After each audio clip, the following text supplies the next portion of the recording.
क्रिसमसच्या गोड गोड वातावरणात आज आपण बनवणार आहोत एक खास क्रिसमस स्पेशल जार चॉकलेट केक सारखा लुक आणि अप्रतिम टेस्ट, तीही घरच्या घरी. चला, तुम्हाला विश्वासच बसणार नाही की या छोट्या छोट्या जार मध्ये तुम्ही परफेक्ट असा चॉकलेट केक घरच्या घरी बनवू शकता. मोजक्या साहित्यात आणि कमीत कमी भांडी वापरून केक बनवायचं म्हटलं की खूप भांडी खराब होतात, ती साफ करावी लागतात. परंतु हा एकमेव असा केक आहे जो तुम्ही अगदी कमीत कमी साहित्यांमध्ये आणि भांड्यांमध्ये करू शकताय. तोही आपण स्टीम करून करणार आहोत, बेक करून नाही. अतिशय वेगळी आणि सोपी सुटसुटीत रेसिपी आहे. अगदी पहिल्यांदा जर तुम्ही केक बनवत असाल तरी तुमचा हा केक परफेक्ट असा होणार आहे, अजिबातही चुकणार नाही. त्यासाठी सगळ्यात आधी पाणी गरम करायला ठेवायचं. दोन्हीकडे मी पाणी गरम करायला ठेवले. दोन्ही भांड्यांमध्ये खाली स्टँड घालून घ्यायचं आणि त्यावरती प्लेट ठेवून घ्यायच्या. ही एवढी पूर्वतयारी करून ठेवायची. आणि त्यानंतर सगळ्यात महत्त्वाचं आपलं साहित्य बघूयात. इथे मी छोटे छोटे जार घेतलेत. हे जार अहमद बाजारामध्ये भेटतात किंवा तुमच्याकडे जे काही जाड काचेची भरणी असेल ना, हेवी, ती घ्या, जेणेकरून स्टीम करताना त्या काचेला काही होणार नाही. या काचेला अजिबातही स्टीम करताना फुटत नाही, तुटत नाही, काही नाही. त्यामुळे त्याची काळजी तर करायचीच नाही. आता रेसिपी सुरुवात करूयात. सगळ्यात आधी सगळ्या जारमध्ये मी एक एक चमचा पिठी साखर घालून घेते. कारण सगळ्यात महत्त्वाचं, आपण सगळं साहित्य या जारमध्ये घालणार आहोत. या केकचं बॅटरच आपण या जारमध्ये बनवणार आहोत असं म्हटलं तरी चालेल. कारण आपण पहिल्यांदा सांगितल्यासारखं अजिबातही खूप भांडी भरवणार नाही आहोत. आहे ह्या जारमध्ये केकचं बॅटर तयार करायचे आणि नंतर हा केक आपण स्टीम करायला ठेवायचे. आता क्वांटिटी छोटी आहे, त्यामुळे प्रत्येक केकसाठी लागणारं साहित्य सुद्धा छोटं असणार आहे, कमी प्रमाणामध्ये असणार आहे. इकडे मी काचेचा एक चौकोनी डब्बा घेतलाय. तो मोठा आहे, त्यामुळे त्यामध्ये जास्त क्वांटिटीमध्ये आपण साहित्य घालतोय. इकडे एक एक चमचा साखर घातली, तिकडे 2-2 चमचे मी साखर घातली. त्याचप्रमाणे तेल सुद्धा सगळीकडे 2-2 चमचे घालून घ्यायचे.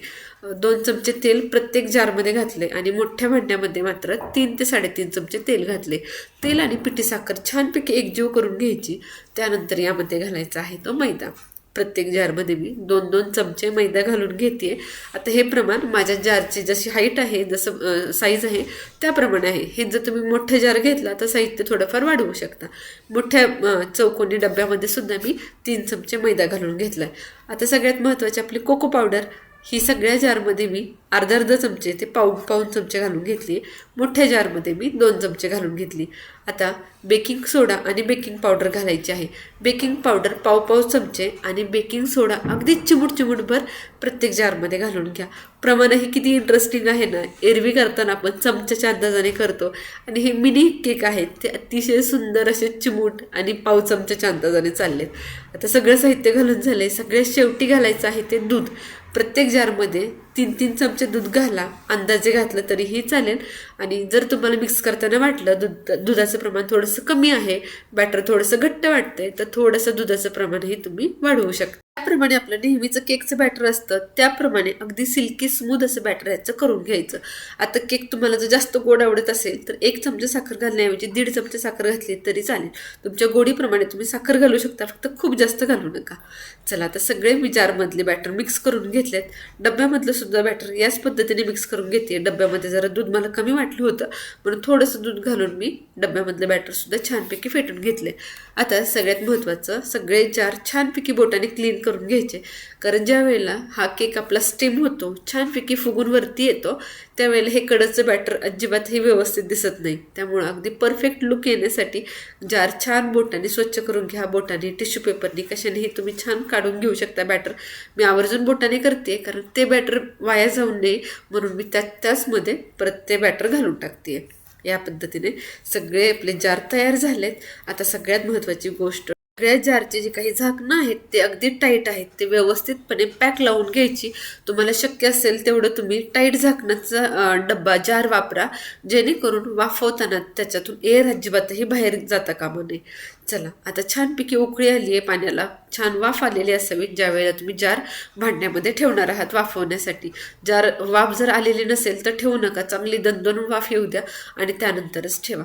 त्यानंतर वरून छानपैकी टाईट झाकण ठेवायचं, जेणेकरून स्टीममध्ये आपला केक छानपैकी बेक होईल. चला आता दोन्ही भांडी छान मी झाकून ठेवलेत. पलीकडे तर आवर्जून मी जाड कढई घातली आहे वरती पालती, जेणेकरून हवा बाहेर जाणार नाही. आणि इकडे सुद्धा एक छोटा माझा जो खलबत्ता आहे तो ठेवून दिलाय. आणखी महत्वाची गोष्ट म्हणजे गॅस अगदी लो ठेवायचा आहे. लो फ्लेमवरती 20 मिनिटं केक आपल्याला बेक करून घ्यायचा आहे. 15 ते 20 मिनिटं लागली मला हा केक पूर्णपणे बेक व्हायला. तुमच्या जारची साईज ज्याप्रमाणे आहे ना त्याप्रमाणे तुम्हाला बेक करायला वेळ लागणार आहे. माझे जार छोटे छोटे होते त्यामुळे 20 मिनिटामध्ये आरामात बेक झाले. तुम्ही बघू शकताय किती सुंदर असे हे फुगून वरती आलेत. अगदी एअर पूर्णपणे त्यातली बाहेर आली आहे. अतिशय सुंदर असे हे केक आपले तयार होतात. गरम आहेत, आवर्जून कापडाच्या साहित्याने काढून घ्या, कारण काच असली तरी वाफेने बऱ्यापैकी ती चांगली गरम होते. चला आता सगळे केक मी यातले काढून घेते. केक बेक झाल्यानंतरची एक्साइटमेंट असते ना ती खरंच नेक्स्ट लेवल असते. कारण थोड्या वेगळ्या पद्धतीने केलेला कोणताही पदार्थ तो जर खूप छान आणि परफेक्ट असा झाला की आनंद आपल्याला कितीतरी पटीने जास्त होतो. आणि हा चॉकलेट केक असा आहे ना, बेक न करता आणि कमीत कमी साहित्यांमध्ये होणारा हा केक इतका टेस्टी होतो की तुम्हाला वाटणारच नाही तुम्ही केक हा घरी बनवलाय म्हणून. आता केक आपला परफेक्ट झालाय की नाही हे सुरीच्या साह्याने एकदा चेक करून घ्यायचं, व्यवस्थित शिजलंय की नाही. जरी तुम्हाला काढल्यावरती वाटलं की बाबा शिजायला थोडाफार कमी पडलाय, परत तुम्ही आहे असं गरम केक लगेचच तुम्ही स्टीमला ठेवून द्या आणि एक 10 मिनटं स्टीम होऊ द्या, 5 ते 10 मिनटं, आणि नंतर सर्विंग करू शकता. माझे सगळे केक अगदी परफेक्ट असे बेक झालेत. मी कट करूनही तुम्हाला आवर्जून मी या छोट्या डब्यामध्ये तुम्हाला दाखवता यावं यासाठीच केला होता की केक आवर्जून तुम्हाला काढून दाखवता येईल. कारण जारमधला तर काढू शकत नाही. खालूनही तुम्ही बघू शकता किती सुंदर अशी जाळी सुटली आहे आणि केक सहजपणे डिमोल्ट होतो, कारण काच आहे, अजिबातही आतमध्ये चिटकून राहत नाही. अतिशय फ्लपी आणि सुपर टेस्टी असा हा आपला जार केक इथे तयार झालाय. तुम्ही सुद्धा या क्रिसमसला हा जार केक नक्की ट्राय करा. कशी वाटली रेसिपी मला कमेंटमध्ये नक्की सांगा. रेसिपी आवडली असेल तर लाईक करा, बनवायची असेल तर सेव्ह करा, कोणाकडून बनवून घ्यायची असेल तर शेअर करा. भेटूया पुन्हा एकदा अशाच नवीन रेसिपी.